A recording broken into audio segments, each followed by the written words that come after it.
There we go. There she is. There she is. There she is. That's what we're looking for. God, look at the size of that giant. Guys, you're not gonna wanna miss this one. Shape 108. Man, look at that right there. Took us a little while to find them, but we just got to this lake, plowed through a bunch of weeds. We were in dirty water, couldn't get bit, just found some clean water. You're gonna wanna check this one out.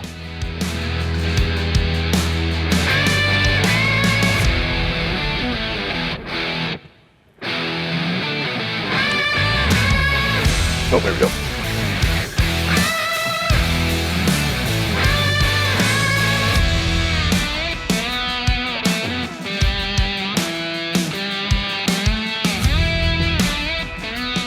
Oh man, there we go. First bite of the day, throwing the Shape 108. It's a new Berkley Powerbait shape. It's kind of like a crawl style. We're just flipping it with the 1 ounce. We'll see, we made it out here, so we'll see. Maybe we're gonna get on some big ones up here.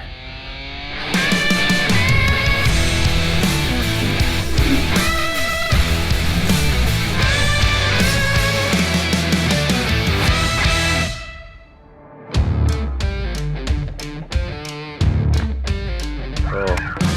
Got him! Got him! Got him!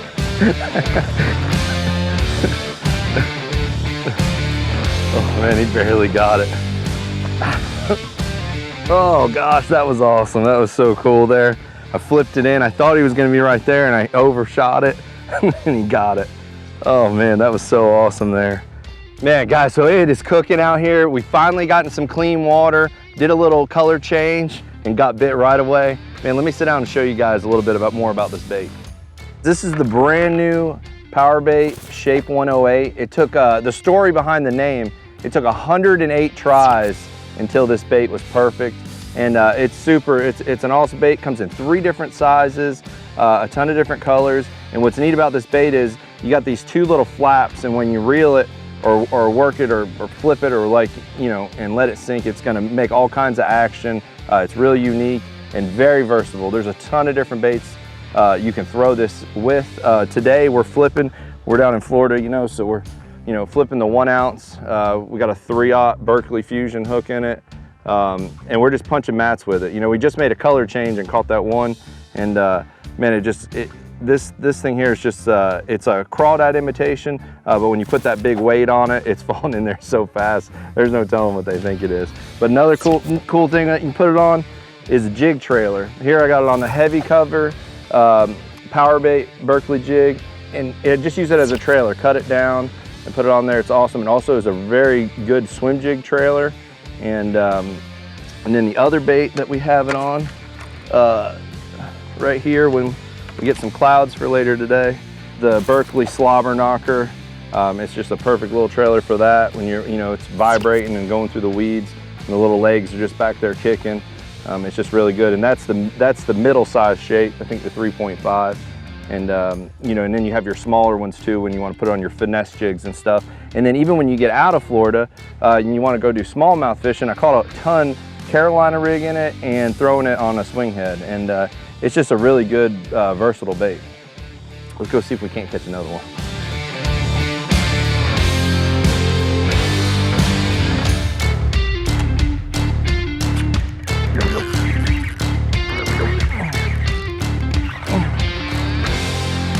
There we go, there we go. Oh, that was awesome. Another one. Oh man, that was so cool. That time I actually pitched it a little bit further back. I've been hitting all these, main looking key stuff, and then I found that little area where the edge was just kind of undercut and there was a nice perfect edge there, and boy, he just hammered it. Oh, that was so cool. All right, let's throw him back, let's get another one.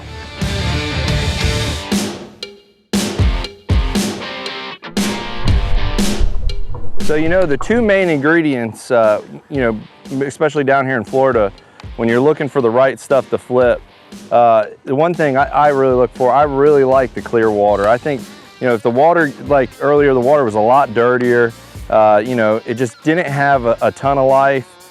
We were looking for this kind of clean water. So that's like the one most important thing. You want clean water. And the second thing is, in Florida or some of these lakes, they're just bowl lakes and they're round. You want to find something with just a little more depth in a lot of shade. You know, usually mostly some of the thickest stuff you can find is usually some of the better mats that you want to flip. You know, pretty much when you're going down through here, so like what we have right here, we have this huge lake, and this is a big giant flat over to our right. And right here we have the main ditch that runs through it, and it's 3 or 4 feet deeper in this main ditch. And we're just looking for all these little points that kind of stick out and flipping in the hydrilla. But it's something that's usually, you know, like your high percentage areas, your points, anywhere you get these like hyacinths, if they come out and they're kind of overhanging a little bit, that's kind of what you're looking for, you know, going down these banks. And we're not kind of wasting a ton of time. Once we get bit, we'll slow down. But for the most part, we're just covering as much water as we can, hitting these points until we get a bite, and then we'll slow down. It's pretty simple, the whole flipping thing. It takes a little bit to get used to. It's more of a pitching, you know, it's not your old school flipping, you know, where you would grab the line and drop it in through the holes. I mean, guys still do that, and it's still an effective way to catch them. But what I mostly do is I try to keep the boat a little bit further away. You know, I have the bait about the length of the reel, you know, about even with the reel, and I'm gonna hold it out, and I'm pretty much just kind of swinging with the rod, pitching it out there, and then give it a couple bounces to let that, you know, that big weight fall through the stuff. And then, you know, over time you'll get to where you don't even have to grab it with your hand, and you can just kind of flip it out there, you know, when you're really moving, and you know, just pitch it into little areas and stuff. But a way that, something that I notice, you know, when flipping a lot, you want to keep the rod in close to you. I guess you want to just keep, you know, everything in nice and tight. You don't want to get the rod out here or up here, because from right here when you set the hook, that's when you'll get the best pressure on them, when you set the hook. And you know, talking about the hook set, you know, some guys are all about real super heavy line, you know, 65, 80-pound braid, and they're flipping in there and they're setting it as hard as they can, and they try to rip them out. My whole philosophy on it, and what it's been forever, is I'm gonna go down, I'm gonna use 40, 50-pound braid, and when I set the hook on the fish, I'm gonna allow that line to cut through the stuff instead of having to, you know, yank that fish out. And a lot of times, if the line doesn't cut through all the cover, you're able to go in there and get them. I'm just not a huge fan of, you know, even though it's fun, it's super fun to set the hook hard and yank them out of that stuff. But I'm more of a, you know, get it tight, set the hook pretty good, and let them rip their own way out of the cover. You know, sometimes if I'm using a big weight and it falls through, it's kind of different for every pitch. You know, it's not, you know, I don't just free fall it all the time through there. If it's really thick, you know, I'll still kind of thumb it down once it breaks through, because I'm throwing such a big weight, to kind of just slow it down a little bit as it's falling. Sometimes they do want it though, just fall, you know, and not have don't hold, you know, any pressure on the spool or anything. But I'll just pull it through, let it hit the bottom, pull it to the top, shake it a couple times, and normally I'll just pull it out and make the next flip. But then once you get bit, there's pretty much, you know, a couple different bites that you'll get. You'll get my favorite one. You flip it through and you feel thonk, and he's just sitting there with it in the mat. And then you jack them, and then you'll get another bite where you flip it in, and before you even know it, you go to pick up on it, and it's out in the middle of the channel. And a lot of times, if you don't pick up all your line, you sometimes will miss that one, but usually they eat it pretty good. And those are my two most favorite bites. But then you get your, you know, you drop through the mat sometimes, and you'll feel almost like a bluegill tap, or you'll feel, when you're yo-yoing, you'll feel that weight bumping into fish down there. And sometimes you have to work them until you can get them to eat it. Might have to make that flip. Got him.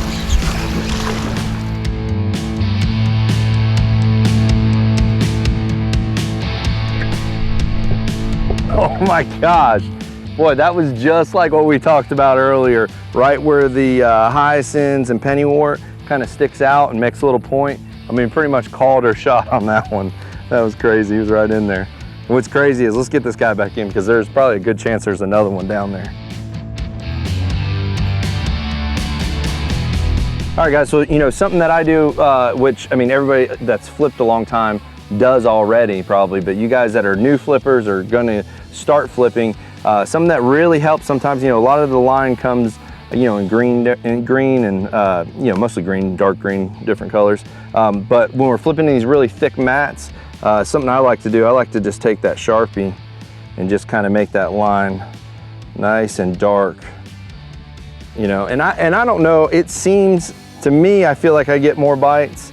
I'm not 100% sure if I get more bites or not, but it just gives me that confidence that you know, when that green starts to fade, that they're not gonna see it as good. You know, when you're flipping a rod that you wanna use, you know, even if you're just gonna go dig one out of your garage, you want at least a 7.5 foot rod. Some of you guys like 7-11. You know, I'm always torn between a 7.6 to, you know, 7-11. I guess if, you know, if the 7-11 is wearing you out, you probably want to go to the 7.6. But this one I'm using is one of the Pro Series. It's Hunter Shyrock's signature Pro Series rod, and man, he flips all the time. Even when like you don't think there's a flipping bite, he's flipping, and it's a 7-11. It's got really nice bend. The whole rod bends, but it really handles 1.5 ounce weights very well. Because you'll notice that if you get one that's a little too soft, it just won't pitch that 1 ounce around too well. And this rod just works really well pitching around. It's, you know, and you can feel everything. Pull it right out and drop it back in and wait for that next bite. So, you know, the reel I like is this new Xenon X. It's an 8-3-1. It's out of the whole Xenon family. It's the more heavier duty one, and it just handles this weight, you know, in the heavier braid really well. A really cool feature on it is the drag. It's got like a clicker drag. So when you got that fish, you know, before when a fish would take drag, you know, you wouldn't hear anything, and now you got that clicker going. So it's kind of nice to know when you get that fish on and he's pulling a lot of drag, to not pull too hard back against them. And the line I'm using is a 50-pound DuraBraid. You know, I'll use anywhere, I'll drop all the way down, you know, to 40 sometimes doing this, you know, just depending on how they're biting. And but 40 and 50-pound DuraBraid seem to do good. A lot of guys will go up to 65, and you know, and that's okay too. You know, but the way I set the hook and stuff, I usually can get away with 40 and 50.